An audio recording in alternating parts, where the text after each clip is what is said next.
ওই আসিয়াকে ফেরাউন ডাক দে বলে, ও আসিয়া, আমারে আল্লাহ মেনে নাও। আসিয়া বলেন, আমি আমার জীবন দিয়ে দেব, এরপরে তোমারে আল্লাহ মানব না। ফেরাউন আসিয়াকে আবার ফাঁসির কাস্টে ঝুলাবে। মিশরের সব মানুষগুলোকে একত্রিত করিয়া আসিয়াকে উলঙ্গ করে ফেলবে। আসিয়া চোখের পানি ছেড়ে কাঁদে। পয়গম্বর মূসা নবী হেঁটে যাই, ডাক দেয়া কই, মূসা নবী, আপনি আমার ব্যাপারে কিছু জানেননি? মূসা নবী ডাক দেয়া কয়, ও আসিয়া, আমি জানি তোমারে ফেরাউন ফাঁসির কাস্টে ঝুলাবে। আসিয়া কয়, পয়গম্বর, আমারে ফাঁসির কাস্টে ঝুলাইলেও আমি আফসোস করব না যদি আমার আল্লাহ খুশি থাকেন। মূসা নবী ডাক দেয়া কয়, ও আসিয়া, তোমার প্রতি আমার আল্লাহ খুশি আছেন, রাজিও আছেন। আসিয়া মুস্কি মুস্কি হাসি। ফেরাউন ডাক দেয়া কই, আসিয়া তুমি কেন হাসো? আসিয়া ডাক দেয়া কই, ফেরাউন, আমি হাসি কারো তুমি অন্ধ। ফেরাউন কই, না না, আমি অন্ধ না। আসিয়া বলে, হ্যাঁ তুমি অন্ধ। ফেরাউন কই, আমি কোন দিক থেকে অন্ধ তুমি বলু? আসিয়া কই, তাকায় দেখ, আমার আল্লাহ আসমান থেকে জমিন পর্যন্ত এত পরিমাণ ফেরেশতা নাজিল করেছেন, আমি আসিয়াকে ফাঁসির কাস্টে ঝুলাইতে দেরি আমার আল্লাহ ফেরেশতারা জান্নাতে উঠতে দেরি হবে না। এখন না, সুবহানাল্লাহ।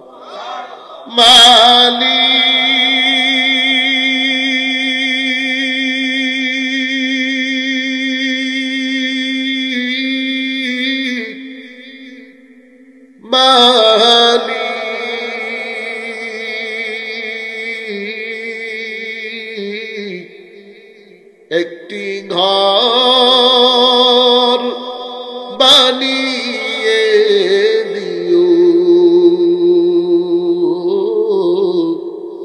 একটি ঘর বানিয়ে দিও মালিক,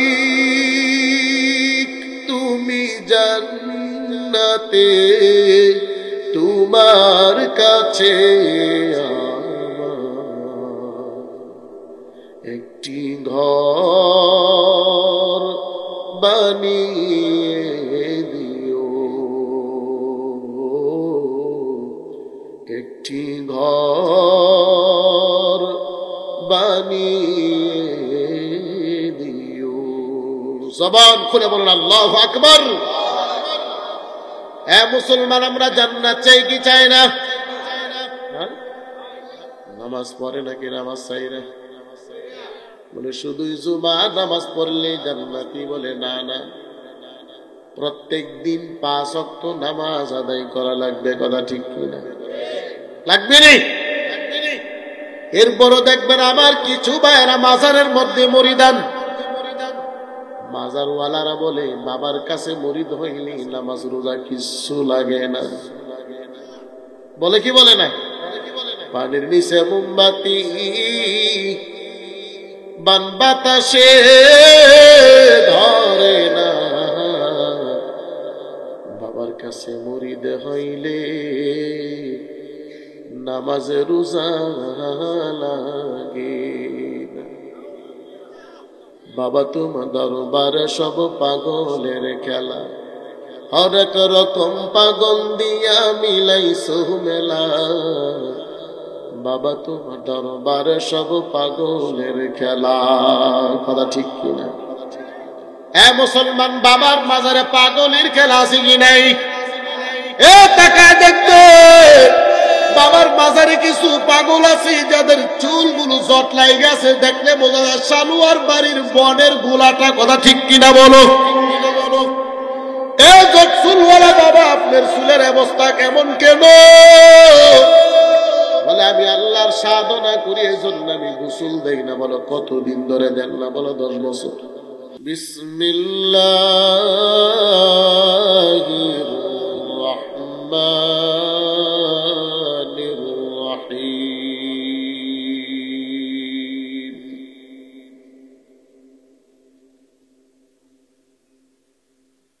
ওয়াল والعصر إن الإنسان لفي خسر إلا الذين آمنوا وعملوا الصالحات وتواصوا بالحق وتواصوا بالصبر. وقال رسول الله صلى الله عليه وسلم: الدنيا سجن المؤمن وجنة الكافر.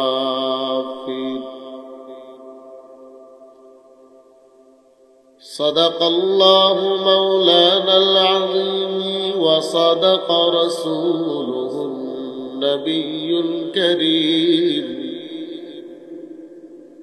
ونحن على ذلك لمن الشاهدين والشاكرين والذاكرين، والحمد لله رب العالمين.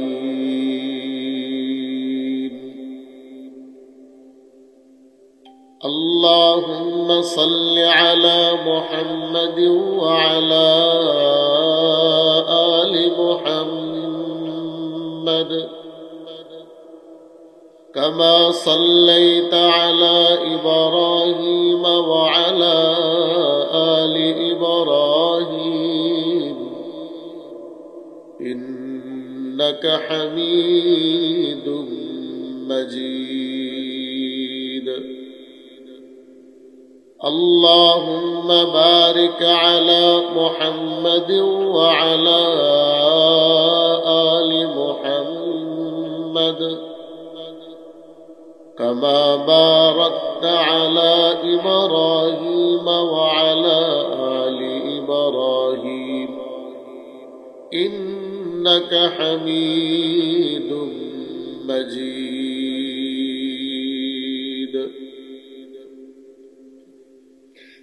سبحانك لا علم لنا إلا ما علمتنا إنك أنت العليم الحكيم. رب اشرح لي صدري ويسر لي أمري واحلل عقدة من لساني يفقه قولي. ربي زدني علما ربي يسر ولا تعسر وتمم علينا بالخير.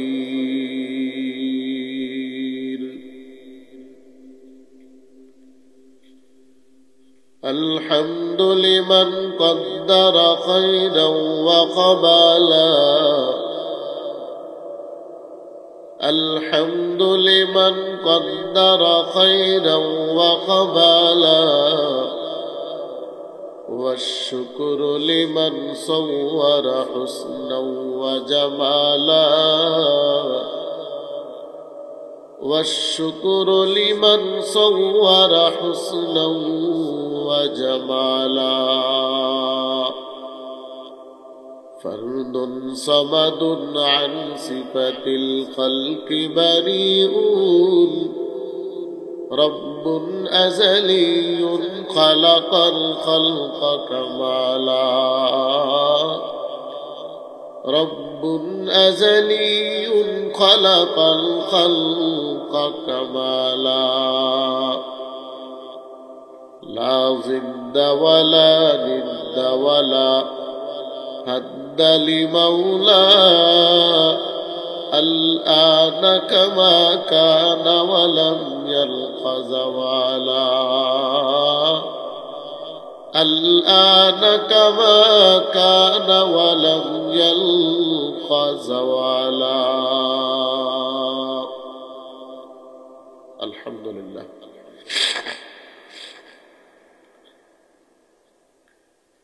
ঐতিহ্যবাহী উত্তর সালুয়া যাত্রাবাড়ি বাইতুস সালাম জামে মসজিদ ও এলাকাবাসীর উদ্যোগে ষষ্ঠ বাৎসরিক ওয়াজুদোয়ার মাহফিলির সম্মানিত সভাপতি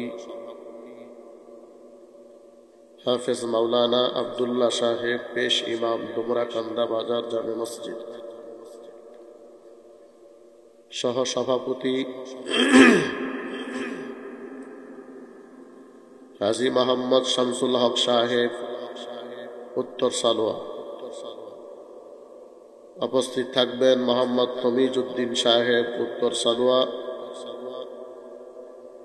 উপস্থিত থাকবেন মোহাম্মদ হাবিবুর রহমান সাহেব সভাপতি অত্র মসজিদ। আজকের প্রধান মেহমান আলহাজ হযরত মাওলানা বাহাউদ্দিন সাহেব শাইখুল হাদিস আব্দুল্লাহপুর জগৎসর মাদ্রাসা। আমার পূর্বে যিনি আলোচনা করতেছিলেন, সুন্দর কণ্ঠে বয়ান করতেছিলেন হযরত মাওলানা কারি ইখলাসুর রহমান সিদ্দিকী সাহেব দামাত বারাকাতুহুম। উপস্থিত এলাকার সর্বস্তরের মুসলমান কলিজার টুকরা যুবক, পর্দার আড়ালের অত্যন্ত শ্রদ্ধেয় সম্মানিতা মা ও বোনেরা, জাতির রাহবার ওয়ারাসাতুল আম্বিয়া হযরতে উলামায়ে কেরাম, মুরব্বিয়ানে ইজম, মহান আল্লাহ তাআলার দরবারে লাখো কোটি শুকর এবং সুজুদ যে আল্লাহ পাক আমাদেরকে সন্ধ্যার পর থেকে পর্যন্ত ধৈর্যের সাথে বসে কোরআন ও হাদিসের অমীয় বাণী শুনবার মতো, বলবার মতো তৌফিকটুকু আল্লাহ তাআলা দান করেছেন। সকলেই জবান খুলে উচ্চ কণ্ঠে পড়ে নেই আলহামদুলিল্লাহ।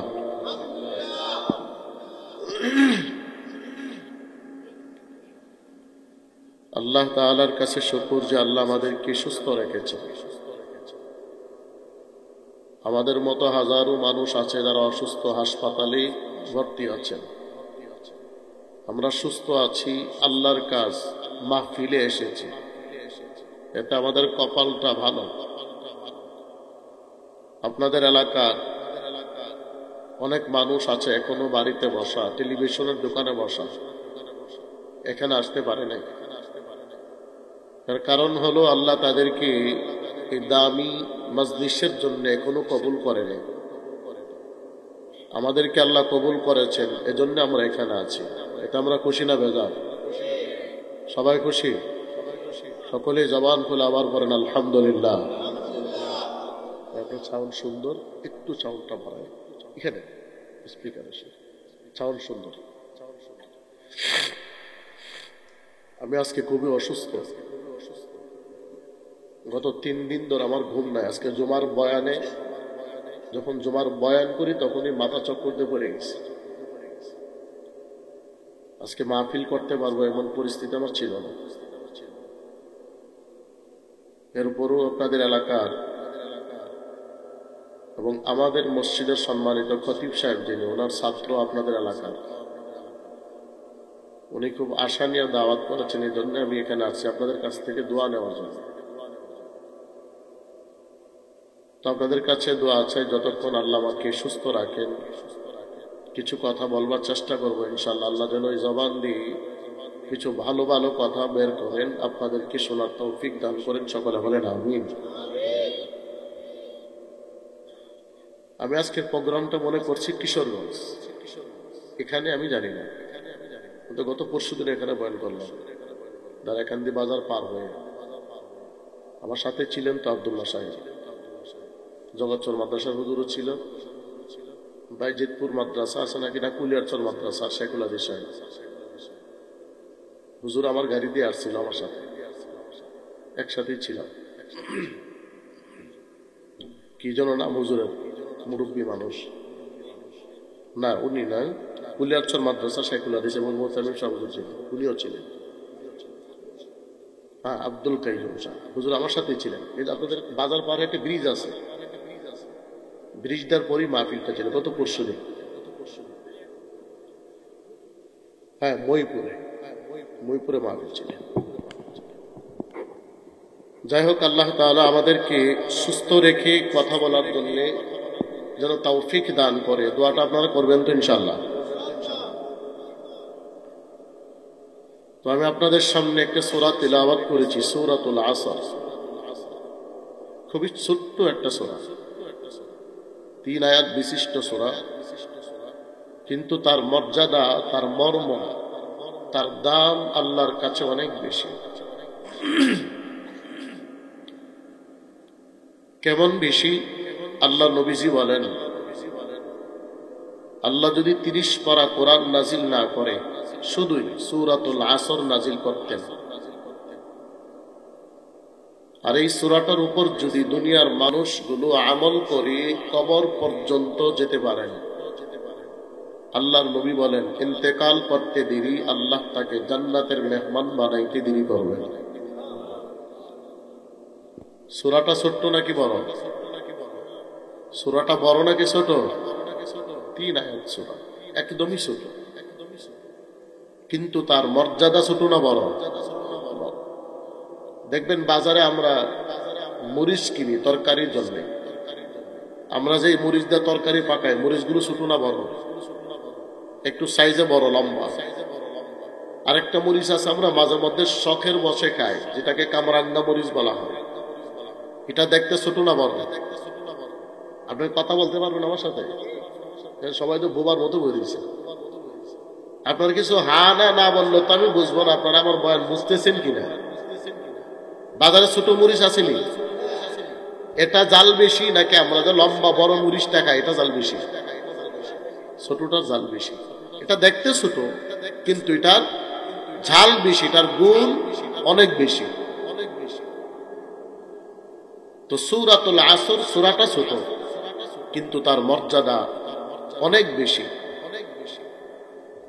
হেরি আমার মাইকের চাইতে আর করা।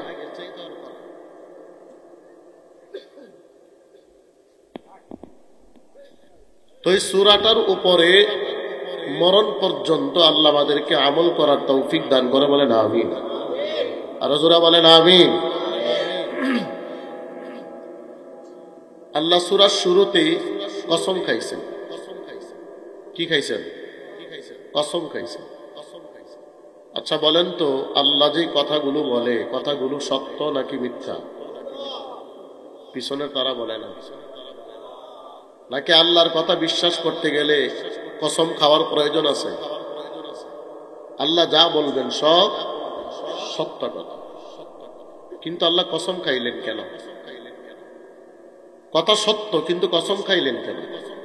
কারণ আল্লাহ জানেন ভৈরব কিশোরগঞ্জের সালোয়ার মানুষেরা কসম না খাইলে তারা কথা বিশ্বাস করে না। মনে করেন আপনাদের বাজারে, দারিয়াকান্দি বাজার একটা কাপড়ের দোকানে আপনি গেছেন কাপড় কিনতে, জিজ্ঞাসা করলেন ভাই আপনার কাপড়ের দামটা কত? দোকানদার আপনাকে বলল আমার কাপড়ের দামটা হলো 2000। আপনি কাস্টমার, আপনি বললেন আমি দেবো 1000 টাকা। আপনি কত বলছেন? দোকানদার কত বলছে? 2000। দোকানদার বলতেছে ভাই এই দামে কাপড় নিতে পারবেন না, আর একটু বাড়তে পারলে আমি দিয়ে দিব। কাস্টমার বলে আমি আর 1 টাকাও বাড়তে পারবো না, 1000 হলে দেন, নয়তো আমি চলে যাই। যখন কাস্টমার রওনা করলেন, দোকানদার ডাক দিয়ে বলেন ভাই আমার দোকানের ব্যবসার কসম, আমার গদির কসম, এই কাপড়টা আমার 1400 টাকা কিনা। আচ্ছা বিবেকবান মানুষ আপনারা যদি হন তাহলে বলেন তো, যদি মানুষ বলে 1400 টাকা কিনা, আপনি তার দামটা কত বলবেন? হ্যাঁ, সর্বনিম্ন কত? 1500। অথচ এতক্ষণ আপনি কত বলছেন? কিন্তু আপনি এর উপরে বাড়বেন না, নিবেন না। কিন্তু যখনই ব্যক্তি বলল আমার ব্যবসার কসম, তখনই আপনি বললেন আমি 1500 দেবো। তাহলে বোঝা গেল আপনি 500 টাকা এক লাফে বেড়ে গেছেন। এর কারণ হলো বেচারা কসম খাওয়ার কারণে। কথা ঠিক কিনা বলেন? তো কসম না খাওয়া পর্যন্ত না ভালো ছিল তো, এতক্ষণ কমাইলেন কেন? কমায়েন না, আমি না বলা পর্যন্ত কমায় না, কিন্তু গলার স্কেল সমস্যা হবে। আমরা চাউন কিন্তু সুন্দর, আপনার দোষের কারণে কিন্তু বদনাম যাতে না হয়।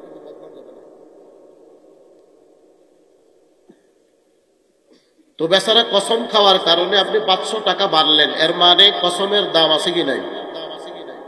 সবাই কয় না। আচ্ছা মনে করেন আমি বললাম যে আপনি গতকাল রাতে চুরি করছেন সালোয়াতে, আপনি আমাকে বললেন হুজুর আমি করি নাই, আমি বলছি না আপনি করছেন। আপনি আবার বলেন না হুজুর আপনি মনে ভুল দেখছেন, আমি চুরি করি নাই। আমি আবার বললাম না আমি গাড়ি থেকে দেখছি তুমি চুরি করছো। তখনই উনি আমাকে বলে হুজুর আল্লাহর কসম আমি রাতের বেলা ঘুমাইছিলাম, চুরি করি নাই। যখনই আপনি আল্লাহর কসম খাইলেন আমি বিশ্বাস করলাম যে গতকাল আমি যা দেখছি সব ভুল দেখছি, আপনি ছিলেন না। কথা ঠিক কিনা বলেন?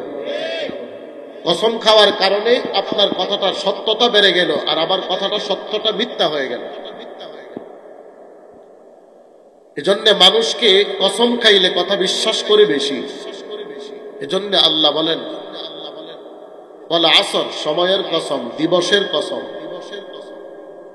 এবার আসেন আমরা যারা কসম খাই, কসম খাওয়ার সময় ছোট জিনিসের কসম খাই নাকি বড় জিনিসের কসম? সবাই বলতে হবে। মুরব্বীরা তো একবার চাদর নিয়ে মোড়া বৈশা দিয়েছে, কথা বলেই না। আমরা যখন কসম খাই তখন দামি জিনিসের নাকি কম দামি জিনিসের খাই?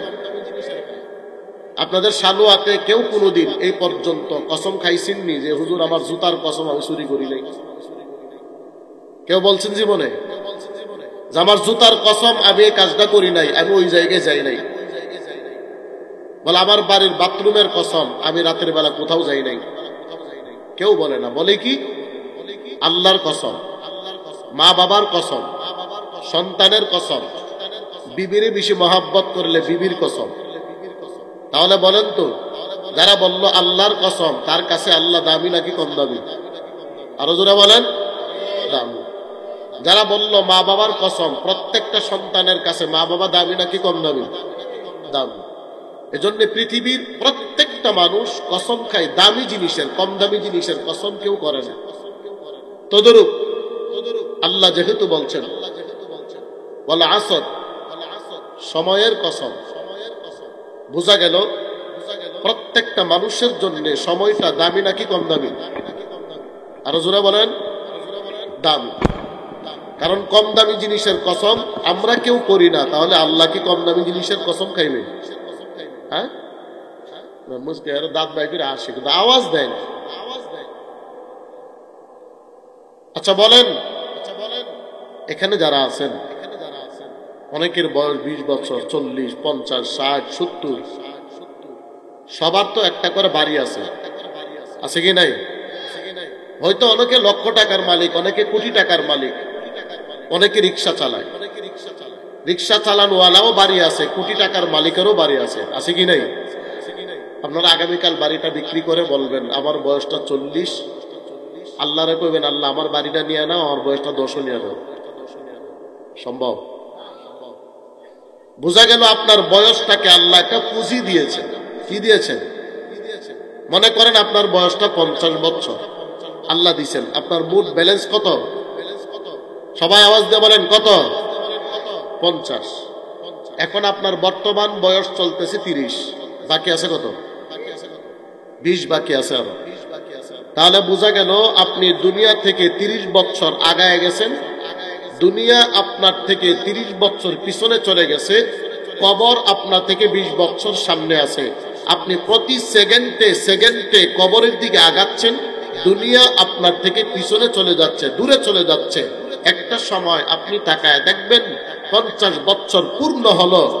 সবাই আমার কথার জবাব দিবেন। যদি আপনারা কথা না বলেন আমি বয়ান ছেড়ে দেব। জবানের মালিক কে? তাহলে জবান দিয়া সুবহানাল্লাহ আলহামদুলিল্লাহ বললে কি কষ্ট হয়? কিন্তু আপনারা বলেন না, তার ধমক দিল বলেন। নবীজি শিখাই দিয়েছেন প্রত্যেক নামাজের পরে দোয়াটা আল্লাহর কাছে করবা, আল্লাহুম্মা আইন্নি আলা যিকরিক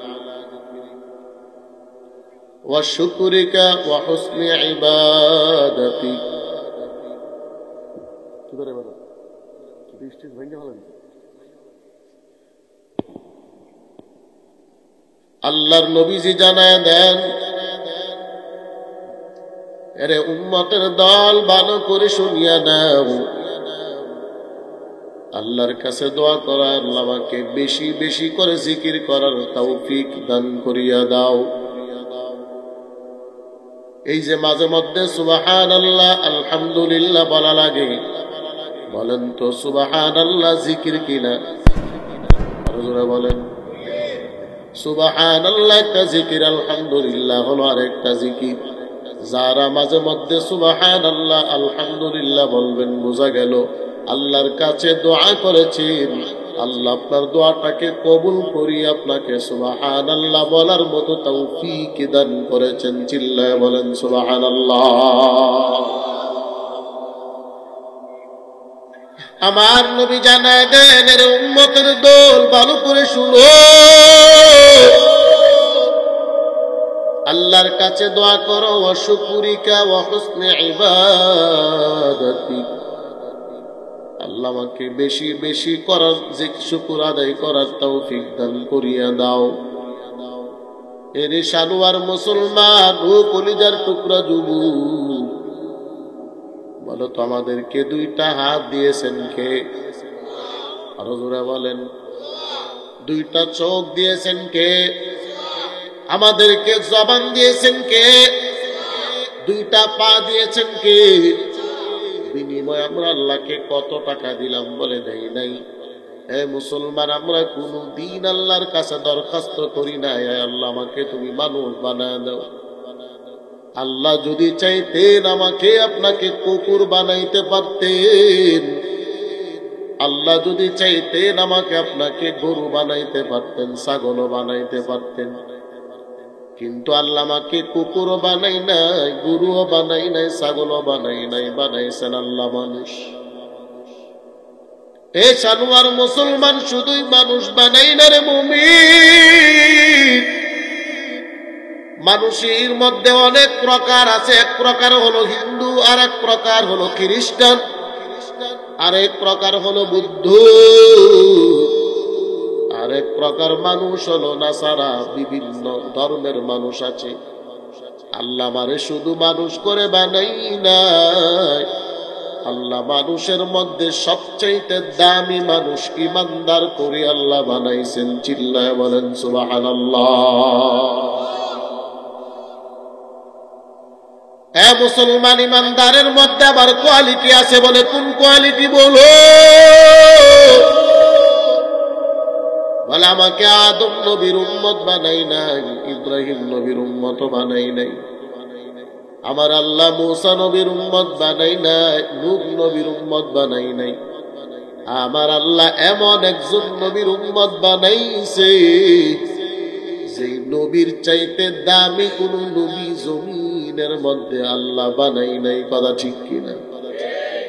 আমার চাইতে, আমার নবীর চাইতে দামি নবী জমিনে আসেনি? হ্যাঁ, মনে হয় আছে। আমার নবীর চাইতে দামি নবী জমিনে নাই। আল্লাহর চাইতে বড় আর জমিনে আসমানে কেউ নাই। আল্লাহ বলেন আমার চাইতে বড় কেউ নাই। আমি আমার যেই নবী পাঠাইলাম, নবীর চাইতে বড় কোন নবীও নাই।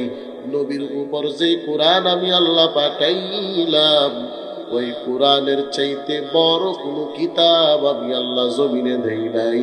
আমার নবীর যেই উম্মত আমি আল্লাহ দিলাম, ওই নবীর উম্মতের মতো দামি উম্মত আমি আল্লাহ জমিনে দেই নাই। চিল্লায় বলেন সুবহানাল্লাহ। এ সানুয়ার মুসলমান, ভালো করে শুনো,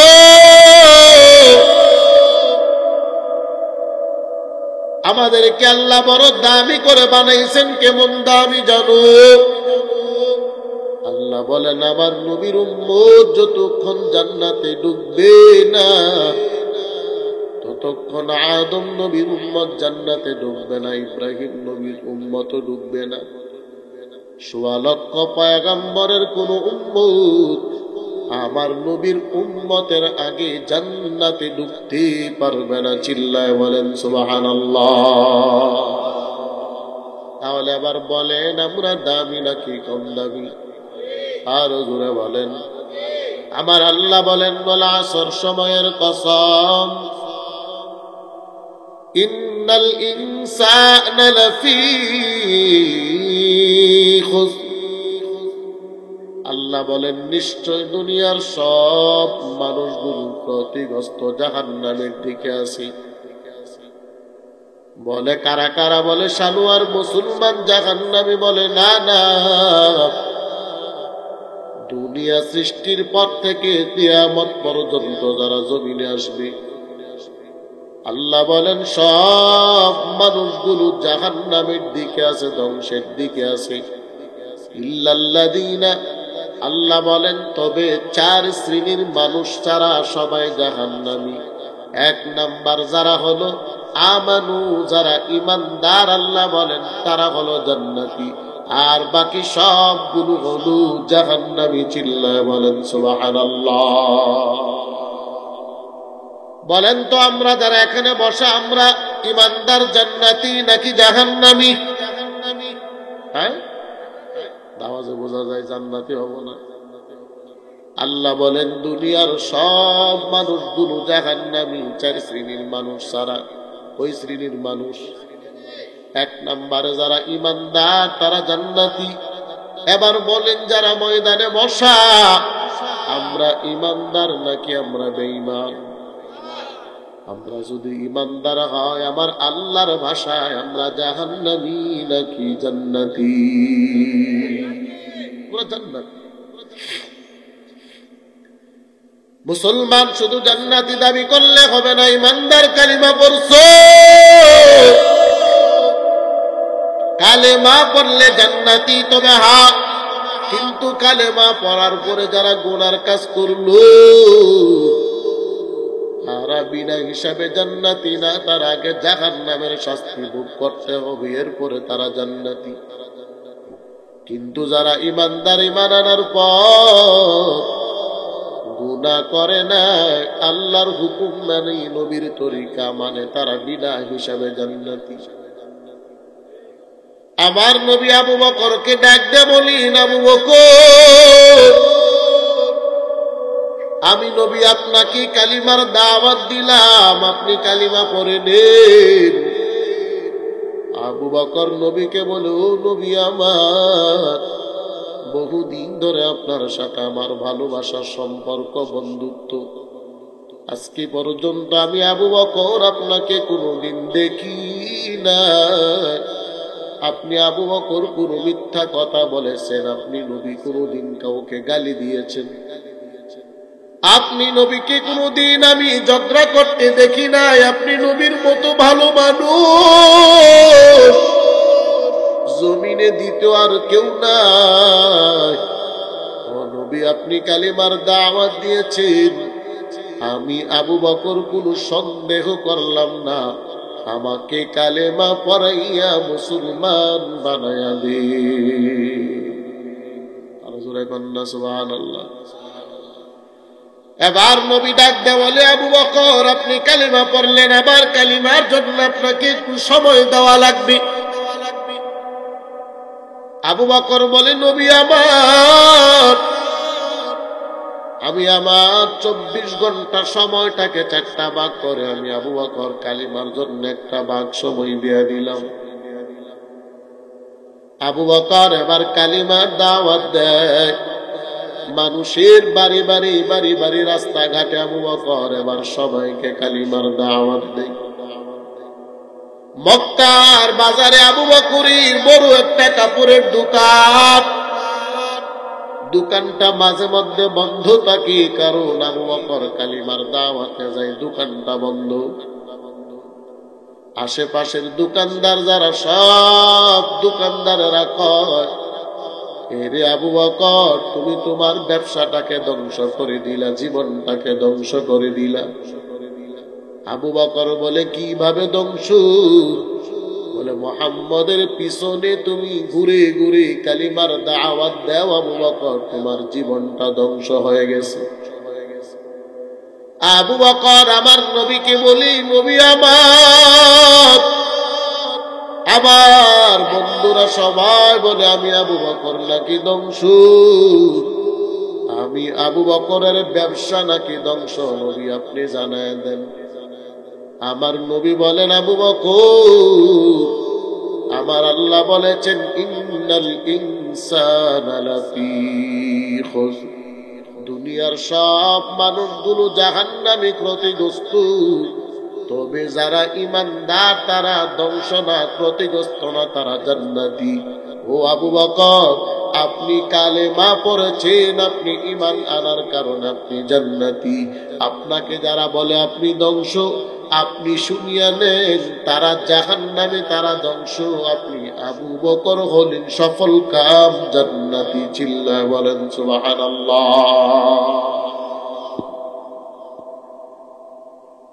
আরে মুসলমান, আবু বকর কেমন দামি জানো? আম্মা জান আয়েশা রাদিয়াল্লাহু তাআলা ডেকে বলেন, নবী আমার,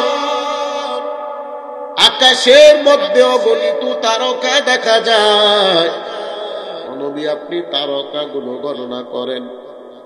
নবী বলে, আয়েশা তারকা গণনা করা সম্ভব না,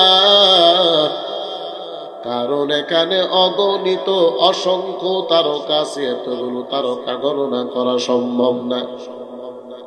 আয়েশা ডাক দিয়া বলে, নবী আমার, আপনার উম্মতের মধ্যে সাহাবীদের মধ্যে এমন কেউ আছেনি যারা আমল নামাগুলো গণনা করা সম্ভব না। আমার নবী ডাক দিয়া বলে, আয়েশা, আমার সাহাবী হযরতে ওমরের আমলগুলো গণনা করা সম্ভব হবে না। আম্মা জান আয়েশার চেহারাটা মলিন করে ফেলেছেন। কারণ আয়েশা ভেবেছি মনে হয় আমার নবী আমার বাবা আবু বকরের নামটা বলবে। আয়েশার চেহারাটা মলিন, কারণ আমার নবী নাম বলেছেন হযরতে ওমরের। আয়েশা ভেবেছি আবু বকরের চাইতে ওমর মনে হয় আল্লাহর কাছে বড় দামি। আমার নবী ডাকতে বলেন, আয়েশা, তোমার চেহারা কেন মলিন? ও আয়েশা, নবী কিন্তু বুঝে গেছি, কারণ তুমি ভেবেছো তোমার বাবার নামটা বলবো, আমি নবী তোমার বাবার নাম কেন বলি নাই। ও আয়েশা, তুমি শুনো, তোমার বাবা কত দামি জানো? দুনিয়ার সব মানুষের আমল যদি এক পাল্লায় রাখা হয়, তোমার বাবা আবু বকরে আমি নবীর সঙ্গে মক্কা থেকে মদিনায় 3 দিনের হিজরতের সময় এর আমলটা যদি এক পাল্লায় রাখা হয়, আল্লাহর কসম তোমার বাবা আবু বকরের আমল গোটা দুনিয়ার মানুষের আমলের চাইতে আল্লাহর কাছে দামি। আর জোরে কন্না সুবহানাল্লাহ। কুল ইন্না সালাতি ওয়া নুসুকি ওয়া মাহইয়ায়া ওয়া মামাতি লিল্লাহি রাব্বিল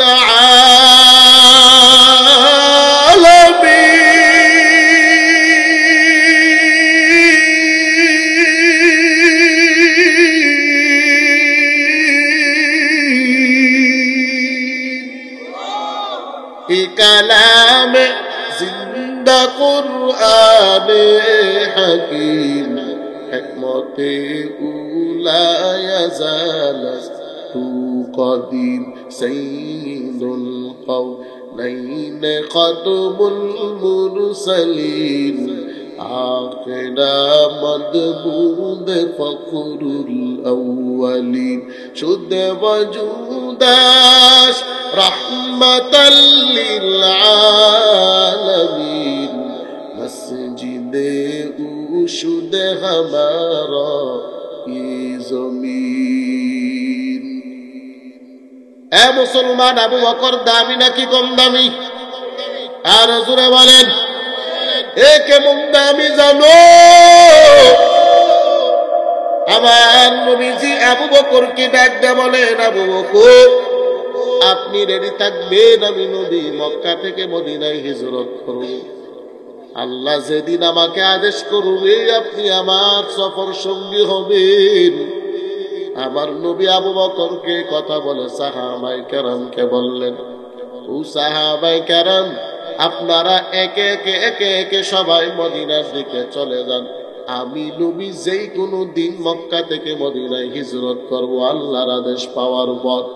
আমার আল্লাহ নবীকে ডাক দিয়ে বলে, নবী আমার, আপনি মদিনায় হিজরত করে আমার নবী রাতের অন্ধকার ঘরের দরওয়াজা খুললেন, মদিনায় যাবে আমার নবী হিজরত করবে। তাকায় দেখে ঘরের সামনে বেঈমানের দল অস্ত্র নিয়ে হাজির। আমার নবীর ডাইনে বামে সামনে পিছনে বেঈমানের দল হাজির। আমার নবী ডাক দেয়, কই মালিক, আমি নবী কিভাবে হিজরত করব? আমার ঘরের সামনে বেঈমানের দল হাজির। আমার নবীকে আল্লাহ ডাক দেয়, বলে পয়গম্বর আপনি চিন্তা করবেন না, হাতের মধ্যে এক মুষ্টি বালি নিয়ে কোরআন তিলাওয়াত করে আপনি ফু দিয়া দেন, আর বাহিরে আপনি বেঈমানের দিকে নিক্ষেপ করে দেন। আমি আল্লাহ বেঈমানের চোখের সামনে পর্দা ফালায় দেব। আপনি নবী ঘরের দরওয়াজা খুলে তাদের সামনে দিয়া মদিনায় চলে যান, তারা দেখবে না। আমার নবী আবার হাতের মধ্যে এক মুষ্টি বালি নিয়ে কোরআন তিলাওয়াত করে দম করিয়া বেঈমানের দিকে নিক্ষেপ করে দিলেন। আমার আল্লাহ সব বেঈমানের চোখের মধ্যে পর্দা দিয়ে দিলেন। আমার নবী আবার মদিনার দিকে রওনা হয়ে গেছে। আবু বকরের ঘরের দরওয়াজার সামনে আমার নবী হাজির হয়ে গেলেন। আমার নবী ডাক দিলেন, আবু বকর। আমার নবী আবু বকর কি ডাক দিতে দেরি। আবু বকর ঘরের দরওয়াজা খুলিয়া লাব্বাইকা ইয়া রাসূলুল্লাহ, আমার নবীজি তাকে জবাব দিতে দেরি করলো না। আমার নবী কয়, আবু বকর আপনি কি ঘুমান নাই? আবু বকর বলে, ও নবী আমার, যেদিন আপনি বলেছিলেন আমি আবু বকর আপনি নবীর সঙ্গে মদিনার হিজরতের সফর সাথে হব, আল্লাহর কসম ওই দিন থেকে আমি আবু বকর একটা রাতের জন্য ঘুমাই না। আল্লাহর নবী ডাক দেখো, আবু বকর আপনার কি কষ্ট হয় না? আবু বকর বলে, নবী আমার কষ্ট হবে কেন? ও নবী আমার বিওয়াসমাও ঘুমাই না, প্রতি রাত আপনার জন্য আমার মেয়েও রাস্তা বানায় রেডি থাকে। ও নবী কবি আপনি মদিনার দিকে যাবেন, আমি আবু বকরের ঘরের দরওয়াজায় আপনি এসে ডাক দিবেন, আবু বকর। আমি আবু বকর যদি ঘরের দরওয়াজা খুলতে দেরি, বেঈমানের দল আপনি নবীকে আক্রমণ করতে দেরি করবে না। এই জন্য আমি আবু বকর রাতের বেলা ঘুমাই না। ও নবী আপনি নাস্তা করে চলেন, মদিনার দিকে চলে। আমার নবীকে নিয়ে আবু বকর আবার মদিনার দিকে রওনা হয়ে গেল। আমার নবী হাঁটতে হাঁটতে ক্লান্ত হয়ে গেছেন। আবু বকরকে বলি, আবু বকর আমি নবী বড় ক্লান্ত হয়ে গেছি, একটু আরাম করার প্রয়োজন আমার। আবু বকর বলি, নবী আমার সামনে পাহাড়ের গুহায় গিয়ে একটু আশ্রয় নিব, কিন্তু রাস্তায় নেওয়া যাবে না, কারণ বেঈমানের দল চতুর্দিক থেকে আপনাকে ঘেরাও করে ফেলেছে। আমার নবী কিনে আবু বকর একটা গুহার ভিতরে ঢুকলেন। আর নবীকে বলল, নবী আমার আপনি আমার পায়ের রোতের মধ্যে মাথা মুবারক রেখে ঘুমায় যান। আমার নবী ঘুমায় গেলেন। আবু বকর তাকায় দেখে গর্তের ভিতরে ছোটো ছোটো ছিদ্র দেখা যায়। আবু বকরের অন্তরের মধ্যে ভয়, না জানে ছিদ্র দিয়া কোনো বিষাক্ত সাপ আমার নবীরে সুবুল দিয়া দেয়। আবু বকর নিজের গায়ের জামাটাকে ছিঁড়ে ছিঁড়ে ছিঁড়ে ছিঁড়ে ছিদ্রগুলো ঢেকে ফেললেন। অবশেষে আবু বকরের কাপড়ও নাই, একটা ছিদ্র বাকি। আবু বকর নিজের পা দিয়া ছিদ্রটাকে ঢেকে ফেললেন। ওই ছিদ্রের ভিতরে বিষাক্ত একটা সাপ আমার নবীকে দেখার জন্য বহুদিন ধরে অপেক্ষায় বসা।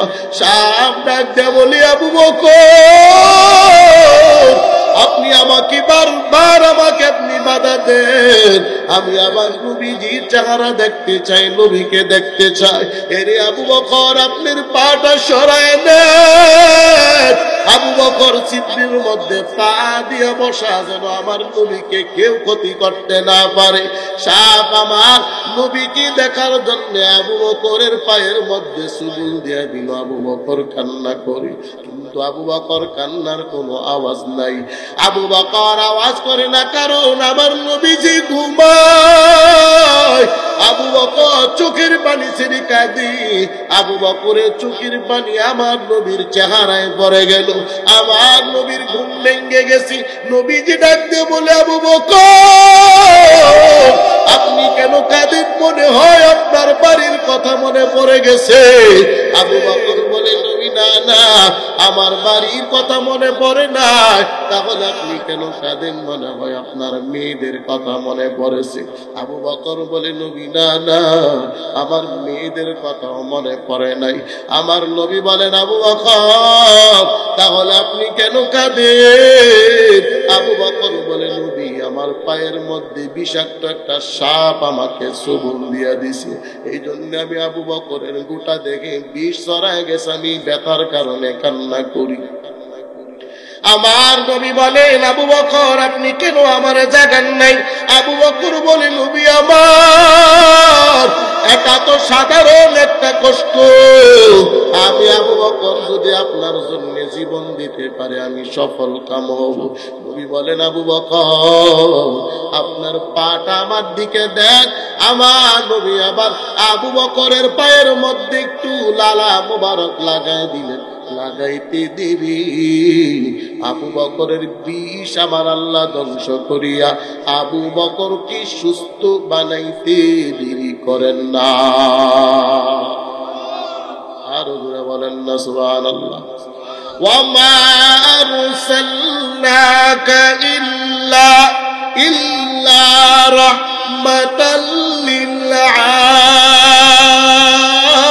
আলামিন।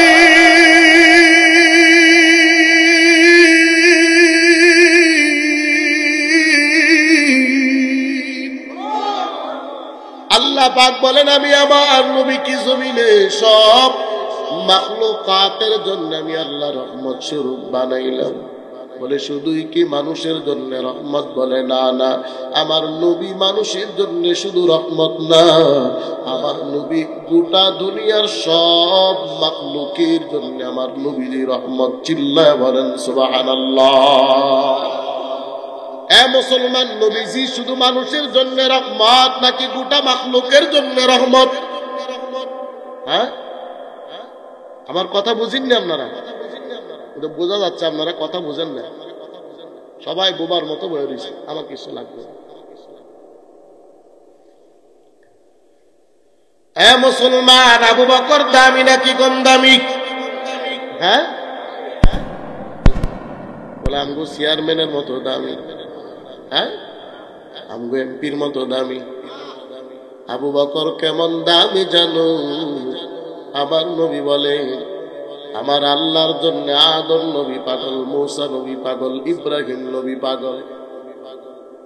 আল্লাহ বলেন, দুনিয়ার যত নবী আমি আল্লাহ পাঠাইলাম সব নবীরা আমি আল্লাহর জন্য পাগল, আর আমি আল্লাহ আমার নবীর জন্য পাগল।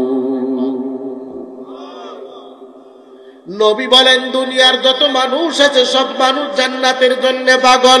এ উমর তুমি কিসের জন্য পাগল? উমর বলে, জান্নাতি। হে আলী তুমিও জান্নাতের পাগল। এর সালোয়ার মুসলমান আমরা নামাজ পড়ি কিসের জন্য? বলে হুজুর জান্নাতের জন্য।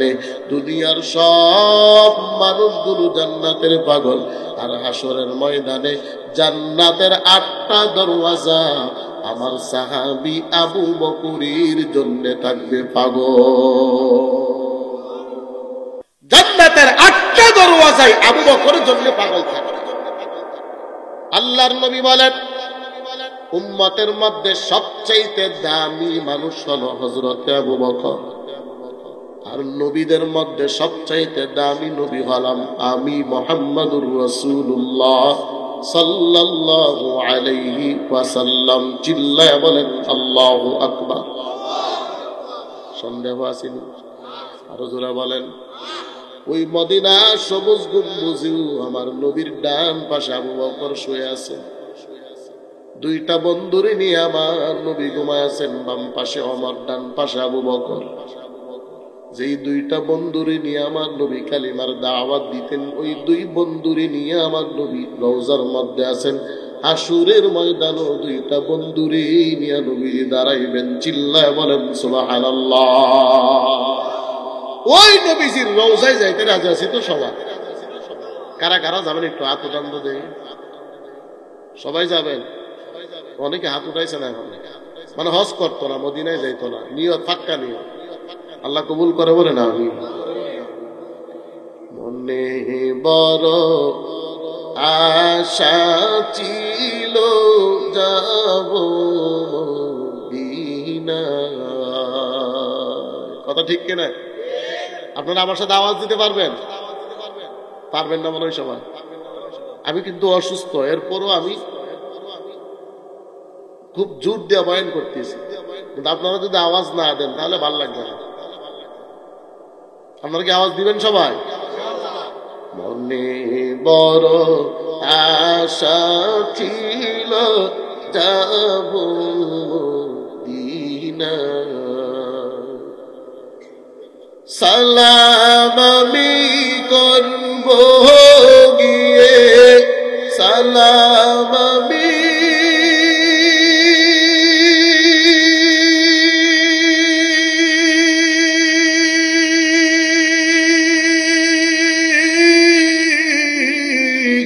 সালাম আমি করব গিয়ে নবীজির রওজায়।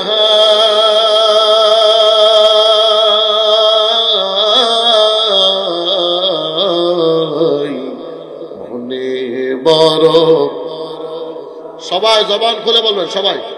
এই সাউন্ডটা দিয়ে রিবাদ দেন।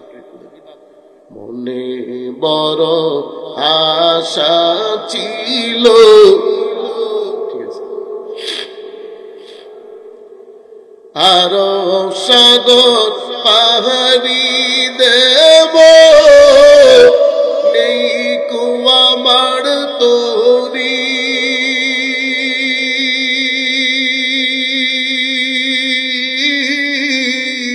পাখি নই যে উড়ে যাব ডানাতি ভর করি। আরব সাগর পাহাড়ি দেব নেই কুয়া মার তোরি।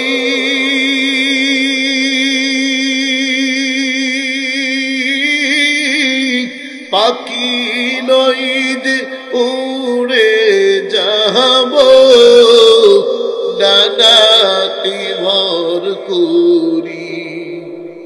আমার আশায় আছে সম্বল নাই, আশায় আছে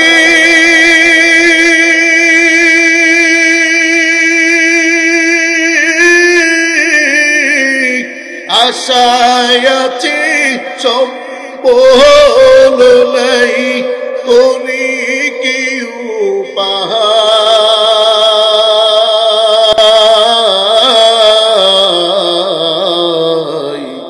মনে বড়, সকলে আওয়াজ দিয়ে বলেন, মনে বড় আশা ছিল। অনেকেই বলে না, যারা বলে না মনে হয় তাদের ভিতরে নবীর মহাব্বত ভালোবাসা নাই। কথা ঠিক কিনা? সবাই বলবেন তো ইনশাল্লাহ? মনে বড় আশা, মাশাআল্লাহ, আরেকটু জোরে। কাফেলাতে কে যাও তুমি, কে যাওবে তোরি, সঙ্গী ভাই লওনা মুরে খানি কৃপা করি। কাফেলাতে কে যাও তুমি, কে যাওবে তোরি, সঙ্গ সঙ্গীয় ভাইল না মুরে খানি কৃপা করি সঙ্গে যদি নালো মুরে গিয়ে মদিনা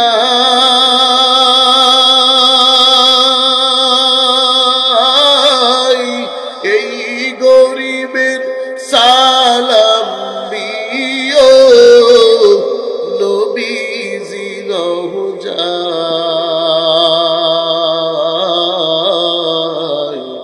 মনে বড় আশা ছিল মাশাআল্লাহ সবাই আরো জোরে আওয়াজ দিয়ে মনে বড় আশা ছিল সালাম আমি করব গিয়ে সালাম আমি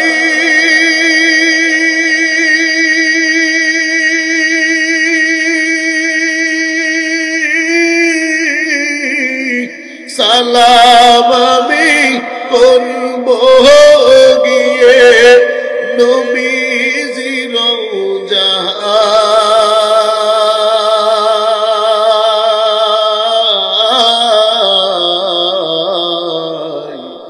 মনে বড়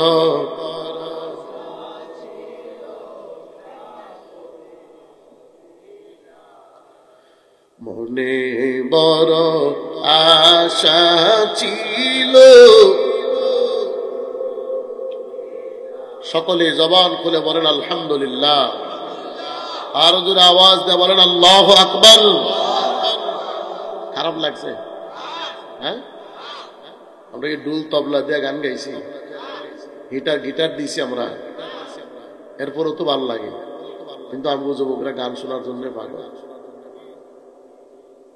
চলবে নাকি শেষ করে দেব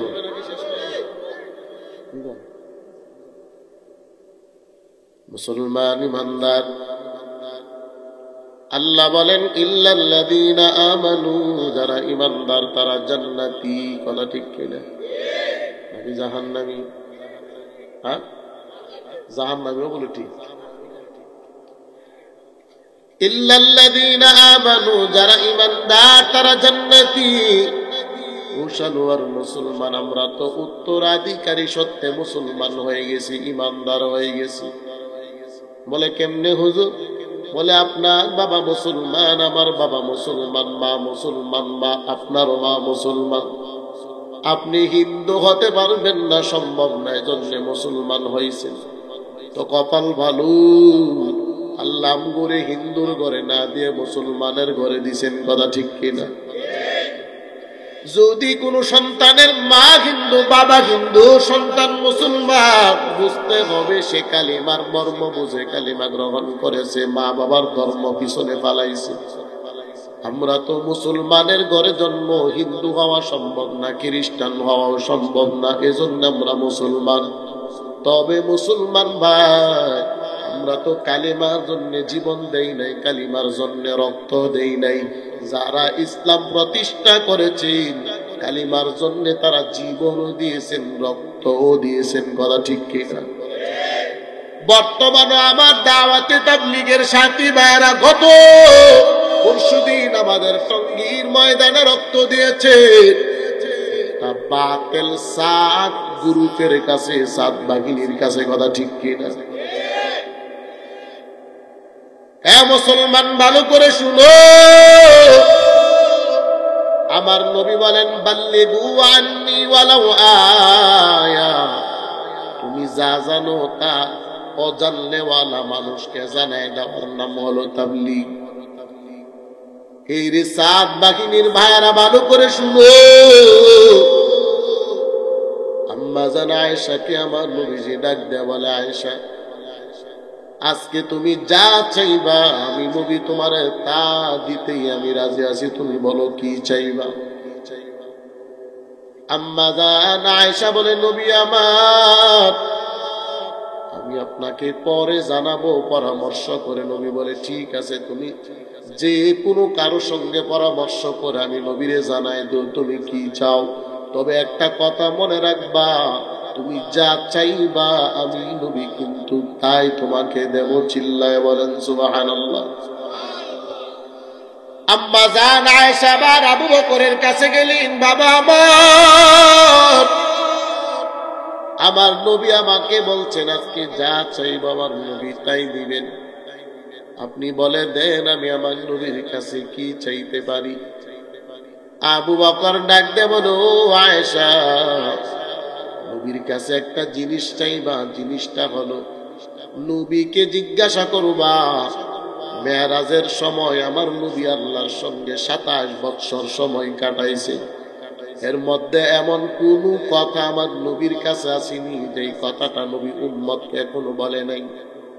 ওই কথাটাই তুমি আয়েশা আমার নবীর কাছে চাইবা, কারণ নবী ওয়াদা করেছেন তুমি আয়েশার নবীজি অবশ্যই দেবেন। আয়েশা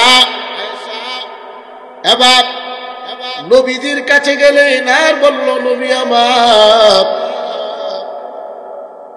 আপনার কাছে আমি একটা জিনিস চাই। বলে জিনিসটা কি? বলে আপনি মেরাজের মধ্যে আমার আল্লাহর সঙ্গে 27 বছর কথা বলেছেন, এখানে একটা কথা এমন আসেনি যেই কথাটা জমিনের কাউকে কোন আপনি বলেন নাই। ওই কথাটাই আমি আয়েশা জানতে চাই। আপনি কিন্তু ওয়াদা দিয়েছেন আমি যা চাইবো আমি আয়েশার আপনি তা দিবেন। সুবহানাল্লাহ কইতেন না? যদি বর্তমান ডক্টর ইউনূস সাহেব আমগুরে বলে সালোয়ার যে মানুষেরা আছে আপনারা আজকে যা চাইবেন আমি তাই দেব, তাহলে সালোয়ার মানুষ একজনও বাদ থাকবে না, সবাই বলবে আমগুরে সবচাইতে বড় লোক বানায় দাও। কথা ঠিক কিনা? আয়েশা ডাক দে বলে, নবী আমার ওই কথাটা আমি আয়েশা জানতে চাই। আমার নবী আয়েশাকে বলে, আয়েশা আমার আল্লাহ আমি নবীরে জানায় দিছে মেরাজের সময় যদি কোনো মানুষকে উপকার করি, মানুষকে যদি কষ্ট না দেই, তাহলে বিনা হিসাবে ওই মানুষটা জান্নাতি। আরো আস্তে কোন এবার আয়েশা চলে গেলেন বাবা আবু বকরের কাছে। আবু বকরের কাছে গিয়ে বলল, বাবা আমার নবী জানায় দিয়েছেন মানুষের উপকার করলে, মানুষকে ক্ষতি না করলে জান্নাতি। এই কথাটা আমার নবী অন্য কাউকে কোনো বলে নাই। আমার আবু বকর শোনার পর চোখের পানি ছেড়ে কান্নার আওয়াজ। আম্মা জান আয়েশা বলে, বাবা আপনি কেন কাঁদেন? আপনি তো মানুষের উপকার করেছেন, আপনি কেন কাঁদেন? আবু বকর ডাক দেয়, আয়েশা রে আমি আবু বকর জন্মের পর থেকে আজ পর্যন্ত কতগুলো মানুষের উপকার করেছি আমি নাম বলে বলে বলে বলে গণনা করা সম্ভব।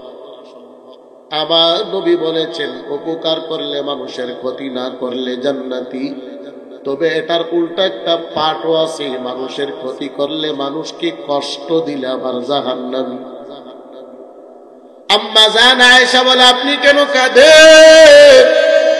আপনি তো মানুষের উপকার করেন, মানুষকে উপকার করেন, আপনার তো কাঁদার দরকার নাই। আবু বকর বলে, ও মা আয়েশা আমি আবু বকরের জন্য কাঁদি না, আমি কাঁদি আমি আবু বকর মনের অজান্তে না জেনে আমি কত মানুষকে কষ্ট দিয়েছি আমি আবু বকর জানি না। উপকার কয়জনের করেছি আমি আবু বকর গনে গনে গনে গনে বলতে পারবো, কিন্তু ক্ষতি কয়জনের করেছি আমি আবু বকর এখনো জানি না।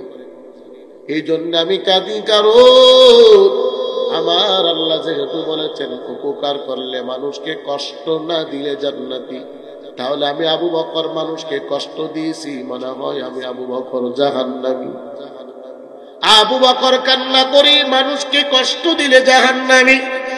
এরে সালোয়ার মুসলমান কলিজার টুকরা যুবক, আবু বকর জান্নাতের সার্টিফিকেট প্রাপ্ত সাহাবী, এর গুরু যদি জাহান্নামের ভয়ে কান্না করে। আর তোমরা 18 তারিখ রাতের বেলা দাওয়াতে তাবলীগের সাথে বাইরা ঘুমন্ত অবস্থায় ঘুমায় রইছে, তোমরা রাতের 3টার সময় গিয়া তাদেরকে জবাই করে হত্যা করেছো, এটা মনে হয় কষ্ট না, এই কষ্ট হত্যা করে তুমি দাওয়াতে তাবলীগ করবা, জান্নাতে যাবা। বলে না না, এটা দাওয়াতে তাবলীগের কাজ না, এটা হলো সন্ত্রাসীদের কাজ। করা ঠিক কিনা? দাওয়াতে তাবলীগের কাজ হলো মানুষের পিঠে হাত বুলিয়ে তাকে নামাজের দিকে ডাকা, মসজিদের দিকে ডাকা। আর যারা রাতের অন্ধকার ঘুমন্ত মানুষকে জবাই করেছো, হত্যা করেছো, এই যে আপনাদের পাকুন্দিয়া কর্নেল বাচ্চু সাহেবকে হত্যা করেছে 18 তারিখ রাতের বেলায়। বলে যাদেরকে হত্যা করেছো তারা তো দিনের দাওয়াত দেয়, দাওয়াতে তাবলীগ। তোমরা যারা হত্যা করেছো তোমরা তাবলীগের লোক না, তোমরা হলো সন্ত্রাসী দাদা বাবুদের পা চাটা গোলাম। করা ঠিক কিনা? মুসলমান ভালো করে শুনো,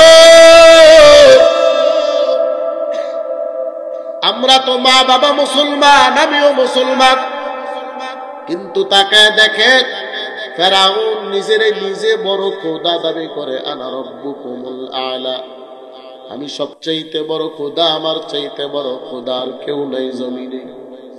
অথচ দেখেন ফেরাউনের ঘরে খানা খাই, ফেরাউনের সঙ্গে একই বিছানায় ঘুমায়। ফেরাউনের বিবি আসিয়া বলে, ফেরাউন তোমার আমি খোদা মানি না, আমার খোদা তো তিনি মূসা নবীর আল্লাহ। আল্লাহু আকবার বলে। হ্যাঁ মুসলমান, আমার দেশের নেতারা যদি দুর্নীতিবাজ হয়, নেতার বিবিও হয় দুর্নীতিবাজ। কথা ঠিক কিনা? নাকি নেতা দুর্নীতিবাজ, নেতার বউ মনে হয় আল্লাহর ওলি, 70 রাকাত তাহাজ্জুদ পড়ে? হ্যাঁ, আমগো দেশের নেতা যদি রাস্তার টাকা চুরি করে, বিবি আরো বেশি চুরি করে। নেতা যদি হয় দুর্নীতিবাজ, নেতার বিবি আরো বড় দুর্নীতিবাজ। অথচ তাকায় দেখেন ফেরাউন আল্লাহর সবচেয়ে বড় দুশমন। ওই ফেরাউনের বিবি আসিয়া বড় আল্লাহর ওলি। কেমন আল্লাহর ওলি জানেন? আসিয়া হাসরের ময়দানে আমার নবীর সঙ্গে আসিয়াকে আমার আল্লাহ বিবাহ দিবেন। চিল্লায়া বলেন সুবহানাল্লাহ। ওই আসিয়াকে ফেরাউন ডাকতে বলে, ও আসিয়া, আমার আল্লাহ মেনে নাও। আসিয়া বলেন, আমি আমার জীবন দিয়ে দেব, এরপরে তোমার আল্লাহ মানব না। ফেরাউন আসিয়াকে আমার ফাঁসির কাস্টে ঝোলাবে। মিশরের সব মানুষগুলোকে একত্রিত করে আসিয়াকে উলঙ্গ করে ফেলবে। আসিয়া চোখের পানি ছেড়ে কাঁদে।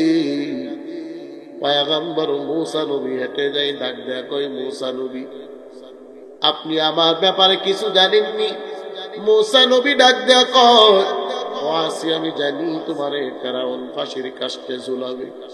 আসিয়া কয়, পয়গম্বর আমারে ফাঁসির কাস্টে ঝুলাইলেও আমি আফসোস করব না যদি আমার আল্লাহ খুশি থাকেন। মূসা নবী ডাক দেয়া কয়, ও আসিয়া তোমার প্রতি আমার আল্লাহ খুশি আছেন, রাজিও আছেন। আসিয়া মুস্কি মুস্কি হাসি। ফেরাউন ডাক দেয়া কই, আসিয়া তুমি কেন হাসো? আসিয়া ডাক দেয়া কই, ফেরাউন আমি হাসি কারো তুমি অন্ধ।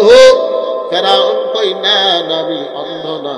আসিয়া বলে, হ্যাঁ তুমি অন্ধ। ফেরাউন কই, আমি কোন দিক থেকে অন্ধ তুমি বলু। আসিয়া কই, তাকায় দেখ, আমার আল্লাহ আসমান থেকে জমিন পর্যন্ত এত পরিমাণ ফেরেশতা নাজিল করেছেন, আমি আসিয়াকে ফাঁসির কাস্টে ঝুলাইতে দিলি আমার আল্লাহ ফেরেশতারা জান্নাতে উঠতে দেরি হবে না। এখন না সুবহানাল্লাহ।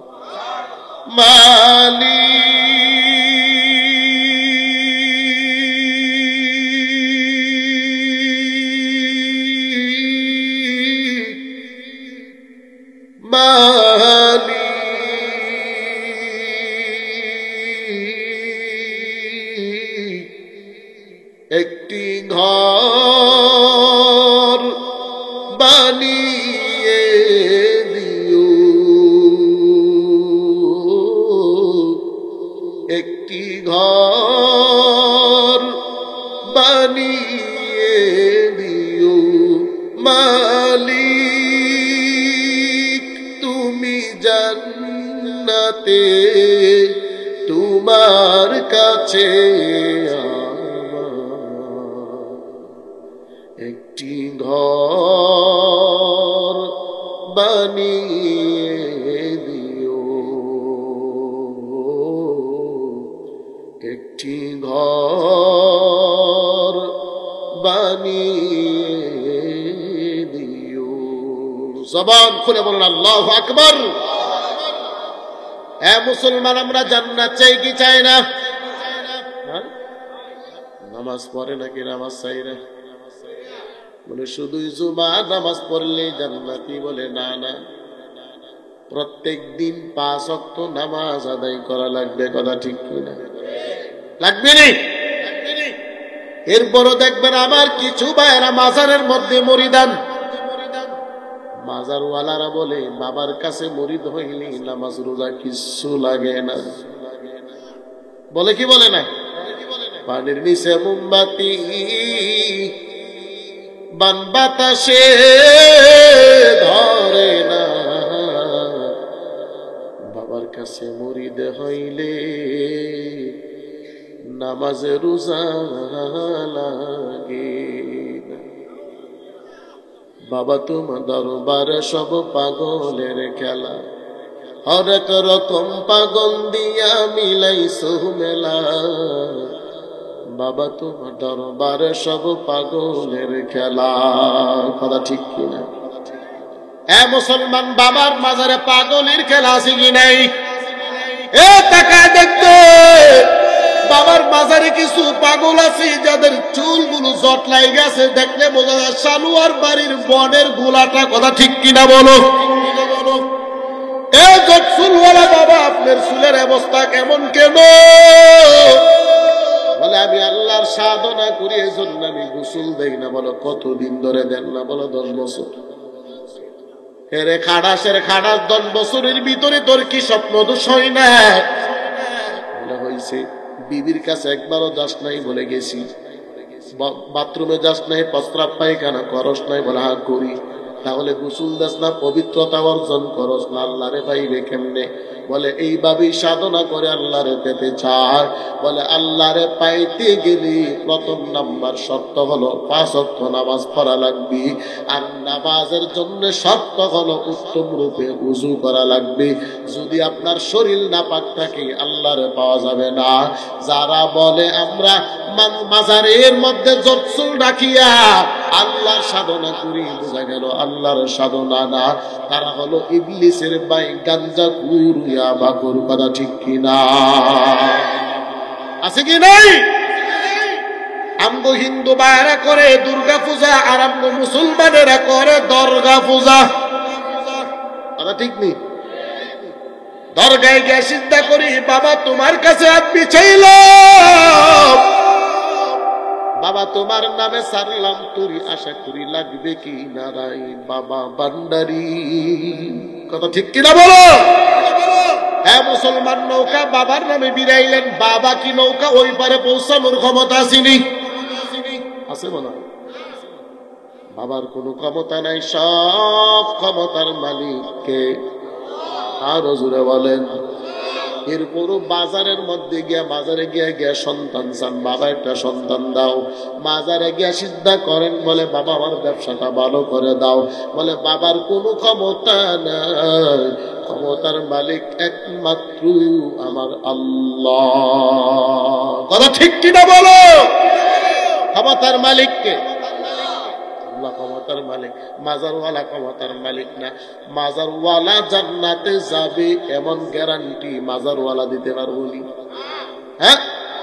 শাহজালাল জান্নাতি, শাহজালাল বলতে পারবি নি? শাহপরান জান্নাতি, শাহপরান বলতে পারবে না। এ বুকার তো অথচ শাহজালাল মাজারে যাও, শাহপরানে যাও, করমপুরে যাও, আটকুশি দশরশির কাছে যাও, পেট মোড়া দেওয়ান বাগের দরবারেও যাও, যতই দরবারে যাও, আল্লাহকে যদি না মানো জান্নাতে যাওয়া সম্ভব হবে না। কথা ঠিক কিনা? এ মুসলমান, এবার ফেরাউন আসিয়াকে ফাঁসির কাস্টে ঝুলাবে। আসিয়া বলে আমার কোনো আফসোস নাই, কারণ তুমি ফাঁসির কাস্টে ঝুলাইবা, আমার আল্লাহ আমার জান্নাতে নিয়ে নিব। সুবহানাল্লাহ বলতেন না? আসিয়ার আল্লাহ কোথায় নেবেন? আরো জোরে বলেন। আমার নবী জন্মের আগে আম্মা জান আমেনার কাছে স্বপ্নের যুগে 3 জন মহিলা ছিলেন।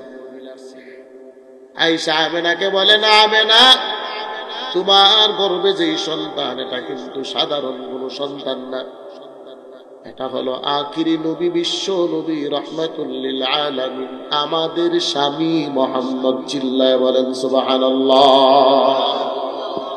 3 জন নারী নবীর জন্মের আগে আমেনার কাছে আসছে। লম্বা ঘটনা, ওইদিকে আমি যাব না। মুসলমান ভালো করে শুনো, মুসা নবী এবার ফেরাউনকে কালিমার দাওয়াত দেয়। ফেরাউন কালিমার দাওয়াত গ্রহণ করে না। ফেরাউন কয়, আমি আবার কারে আল্লাহ মানবো? আমি তো সব চাইতে বড় খোদা, আমি আবার কার উপরে ঈমান আনবো? মুসা নবী কয়, আমার আল্লাহর উপরে যিনি তামাম দুনিয়া সৃষ্টি করেছেন। ফেরাউন কই, না না। এবার মুসা নবীর সঙ্গে ফেরাউন যুদ্ধ করবে। দিন তারিখ ধার্য করলেন, মাঠ নির্ধারণ করলেন, খেলা হবে। কি হবে? খেলা হবে। মুসা নবী আবার চলে গেলেন। খেলার দিন, মাঠে দেখা যাবে কে খেলা পাবে। এবার খেলার দিন মুসা নবী ময়দানে হাজির। ফেরাউনের সব বড় বড় বড় বড় জাদুঘরেরা সব ময়দানের মধ্যে হাজির। সব জাদুঘরেরা কয়, মুসা তুমি জাদু দেখাও। মুসা নবী কই, না আমি দেখাবো না, তোমরা আগে দেখাও, এরপর আমি মুসা নবী দেখাবো। সব জাদুঘরেরা তাদের হাতের রুমাল দিয়া দিয়া সাপ বানাইয়া ময়দানটাকে ভরপুর করে ফেললেন। হাজারো হাজার সাপ, একটার উপর একটা, একটার উপর একটা সাপ দাঁড়ানো। মিশরের মানুষেরা চতুর্পার্শ্বে দাঁড়ানো খেলা দেখার জন্য, এতগুলো সাপ। মুসা নবীও দাঁড়ানো। আল্লাহ কয়, পয়গম্বর আপনি ভয় পাবেন না, আপনার হাতের লাঠিটা জমিনের মধ্যে ছেড়ে দেন। সুবহানাল্লাহ বলতেন না? কি সার্থ হয়েছে? আপনার হাতের লাঠিটা জমিনের মধ্যে ছেড়ে দেন। মুসা নবী লাঠিটা আল্লাহর নামে জমিনে ছেড়ে দিলেন। আল্লাহ লাঠিটারে বড় একটা সাপ বানায় দিলেন। ওই মুসা নবীর সাপ এক পার্শ্বে একা, ভিন্ন পার্শ্বে জাদুঘরদের সাপ, হাজারো হাজার সাপ। মুসা নবীর সাপ একটা লোকমা দিয়ে জাদুঘরদের সব সাপগুলোকে গিলে ফেলছেন। চিল্লায় বলেন সুবহানাল্লাহ। সব জাদুঘরের আবার অবাক দৃষ্টি তাকে রইল, আর বলল, মুসা তোমার সাপ কি করলো? কারণ ফেরাউন সব মানুষকে বলে মুসা নবী জাদুঘর, জাদুঘর, জাদুঘর। আল্লাহ কয়, আমার নবী জাদুঘর না, আমার নবী জাদুঘর না। দেখবেন মাঝে মধ্যে আপনাদের সৈশুতি বাজারে, দাঁড়িয়ে কান্দি বাজারে সন্ধ্যার সময় কিছু জাদুঘরের এসে খেলা দেখায়, জাদুর খেলা চিনে। দেখবেন তারা টাকার বান্ডেল বানায় নেই, টাকার বান্ডেল দেখায়, নতুন টাকা বানায় নেই। বলে, ভাই আপনি যদি এত টাকা বানাইতে পারেন তাহলে বাজারে বাজারে কেন ক্যাম্বাসারি করেন, ভিক্ষা করেন? বলে, হুজুর এটা তো আসল টাকা না, এটা তো জাদুর টাকা, চোখের একটা ধান্দা। আমি এই মসজিদ থেকে উঠে গেলে টাকাগুলো গায়েব হয়ে যাবে, টাকাগুলো ধ্বংস হয়ে যাবে, কারণ এইগুলো আসল না। আমার আল্লাহ বলেন, মুসা নবী আপনি ভয় পাবেন না, তারা যে সাপগুলো বানাবে একটাও আসল না, সবগুলো জাদুর সাপ, নকল সাপ। আর নকল সাপ অন্য একটা সাপকে খাইতে পারেনি। হ্যাঁ, মেলার মধ্যে দেখবেন প্লাস্টিকের সাপ বিক্রি করা হয়। দুইটা সাপ আপনি কিনবেন, আইন একসাথে বসাইবেন, একটা সাপ আর একটা সাপকে খাইবনি। হ্যাঁ, কেন খাবে না? বলে নকল। সব জাদুঘরেরা মুসা নবীর দিকে তাকায়, বলে, মুসা কি করলা? তোমার সাপ না জাদুর সাপ? মুসা নবী কয়, না আমি জাদুঘর না, আমি জাদুর সাপ বানাই না, আমার যা বানানো হয় সব কার পক্ষ থেকে। আরো জোরে বলেন। এবার সব জাদুঘরেরা ফেরাউনের দিকে তাকায়, বলে, ফেরাউন তুমি তো ভণ্ড খোদা, তুমি আসল খোদা না, আসল খোদা তো মূসা নবীর আল্লাহ। সব জাদুঘরের ডাক দেয়া কই মূসা নবী আর দেরি করবা না, তাড়াতাড়ি আমাদেরকে কালেমা পড়াইয়া ইমানদার বানায়া দাও। হেদায়েতের মালিক কে? আরো জোরে বলেন। নাকি পীর বাবা হেদায়েতের মালিক? মাইয়াহদিল্লাহু ফাহুয়াল মুহতাদ ওয়া মান ইউদ্লিল ফালান তাজিদা লাহু ওয়ালিয়ান মুরশিদা।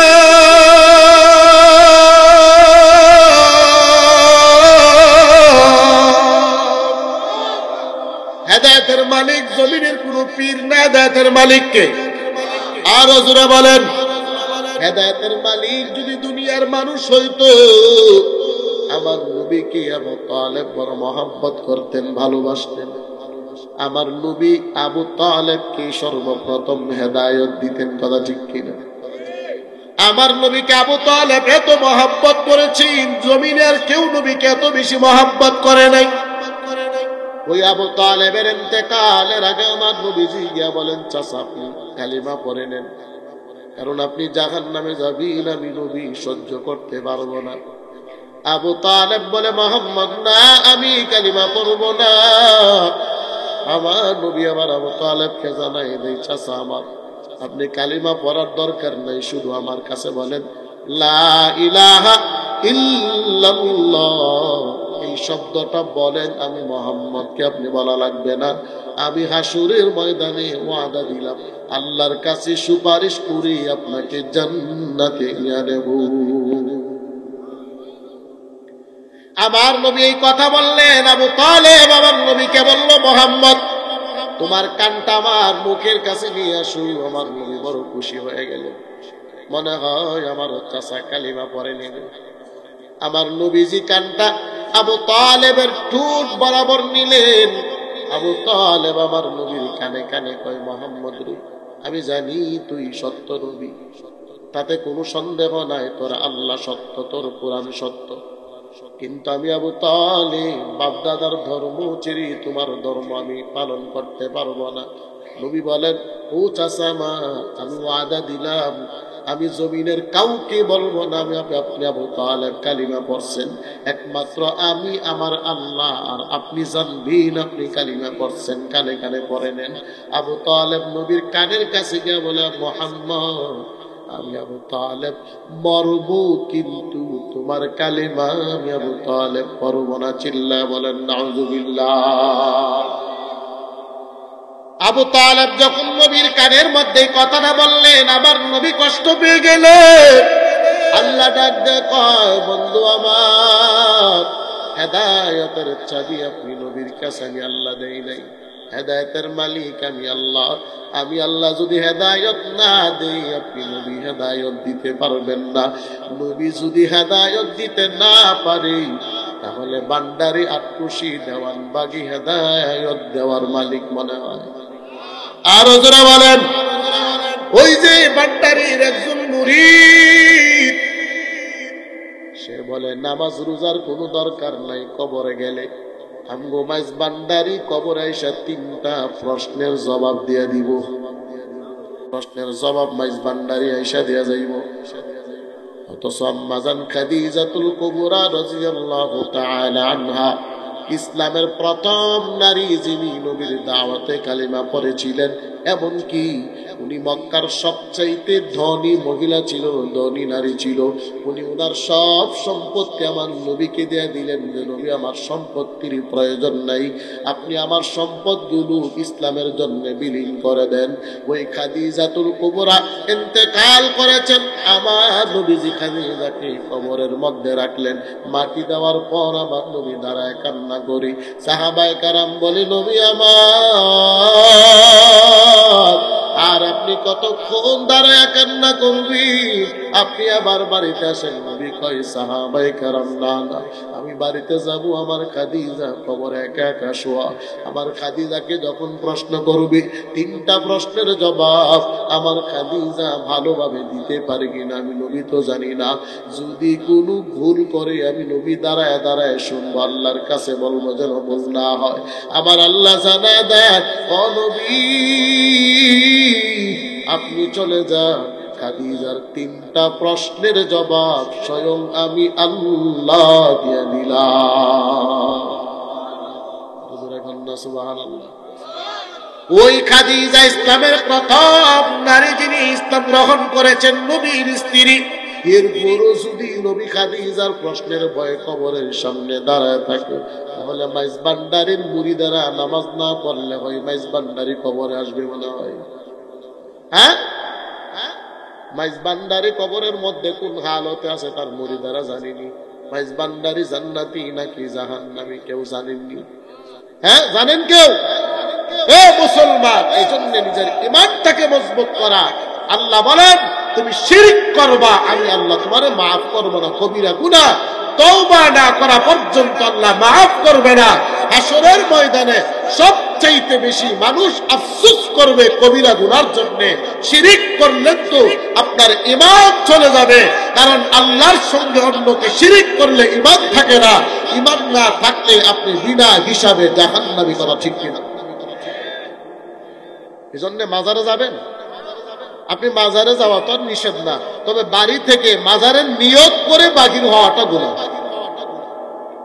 মনে করেন আপনি সিলেটে গেলেন, যেই কোনো কাজে যাওয়ার পথে শাহজালাল মাজার পড়ছে, আপনি যদি নাইমা গিয়ে দোয়া করেন, তবে দোয়ারও সিস্টেম আছে। শাহজালালের কাছে আপনি চাইতে পারবেন না যে বাবা আপনি আমারে দেন।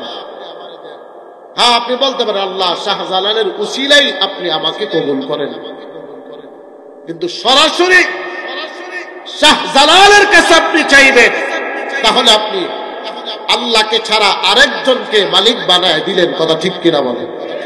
এই যে আমার দেশের আওয়ামী লীগের একজন নেতা ছিল আমাদের ব্রাহ্মণবাড়িয়া, আইনমন্ত্রী আনিসুল হক, সে গত বছর এক পূজার মণ্ডপে গিয়া বলল যে তোমাদের দুর্গা মাকে বলবা আমাদের দিকেও যেন কিছু চায়। আর আসতে গন্না না, যারা আওয়ামী লীগের ভাইয়ের আছেন রাগ হয়ে না। আচ্ছা বলেন তো, এই যে আইন মন্ত্রী আনিসুল হক বলল যে আপনাদের খুদারও কয়ে নামগো দিকে কিছু চাইতো, তাহলে সে আল্লাহকে এক মানলো নাকি আল্লাহকে দ্বিতীয় মানলো? আরো জোরে বলেন। তাহলে আরেকজন মূর্তিকে আপনি আল্লাহ মানলেন, আপনি তো মুসলমান না, আপনি তো মুশরিক, আপনি শিরিক করেছেন। তাহলে আপনি শিরিক করে আবার দাবি করেন আমি মুসলমান। হ্যাঁ, হে মুসলমান, একজন মুসলমান আর একজন হিন্দুর মন্দিরে গিয়া কিছু চাইলে তার ঈমান থাকবে নাকি ভাগবে? আরো জোরে বলেন। অথচ সে একজন মন্ত্রী হয়ে গিয়া কয় তোমরা দুর্গা মারে বইলো আমগুলো কিছু দিত, আলে তোমরা রে আল্লাহ দিবা আমার দিত না। এটা কেমন হয়? তাহলে তার ঈমান মনে হয় বেশি মজবুত। হ্যাঁ, তার ঈমান মজবুত। এ মুসলমান, আমগো দেশে গত কয়েকদিন আগে মন্দির পাহারা দিছে মুসলমানরা, মাদ্রাসার ছাত্ররা। এটাও তো নিষেধ, কিন্তু আমরা দেই কেন? হাদিসে পাহারা দেওয়া নিষেধ, তবে আমরা দেই যেন দাঙ্গা না হয়।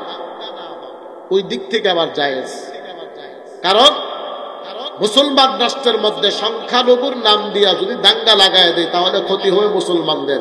এই দাঙ্গা থেকে বাঁচানোর জন্য আমরা মাঝে মধ্যে হিন্দুদেরকে পাহারা দেই, যেন আমাদের মুসলমান ইসলামী রাষ্ট্রের মধ্যে হিন্দুরা আরামে থাকতে পারে। আমরা ইসলাম এমন একটা ধর্ম, কোন হিন্দু বুদ্ধ নাসারাকে আমরা হত্যা করতে চাই না, আমরা আঘাত করতে চাই না।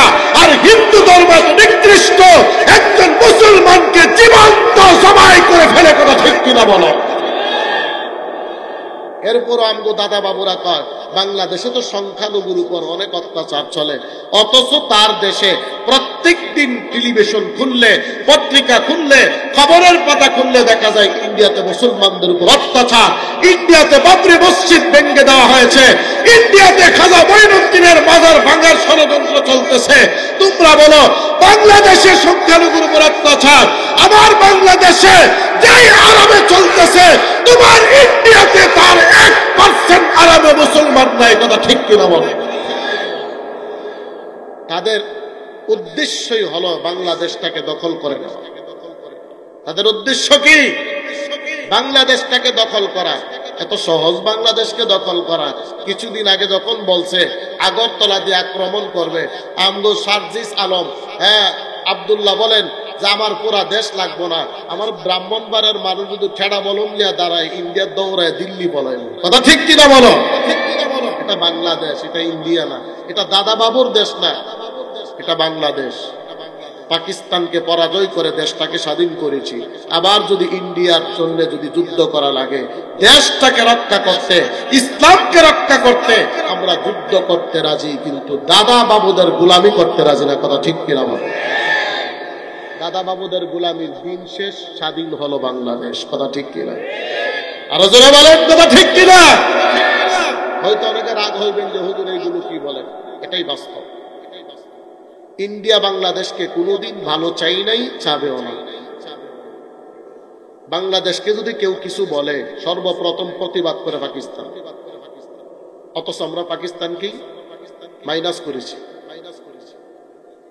পাকিস্তান সর্বপ্রথম প্রতিবাদ করে বাংলাদেশকে কেউ কিছু বললে, আর বাংলাদেশকে কেউ কিছু বললে সর্বপ্রথম হাসে ইন্ডিয়ার দাদারা। আল্লাহ আমাদের সবাইকে হেফাজত করে, বলেন আমিন। বিশেষ করে সাদিয়ানি ফিতনা থেকে আমাদেরকে আল্লাহ হেফাজত করে, বলেন আমিন।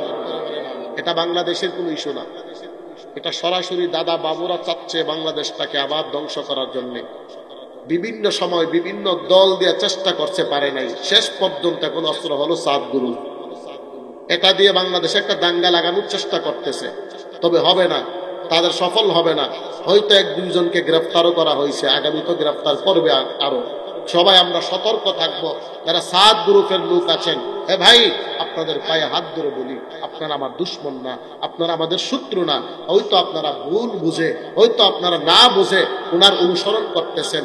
আপনারা, আমরাও উনাকে মেনেছি ততদিন যতদিন উনি আল্লাহ এবং রাসূলকে মেনেছেন ততদিন। কথা ঠিক কিনা বলুন?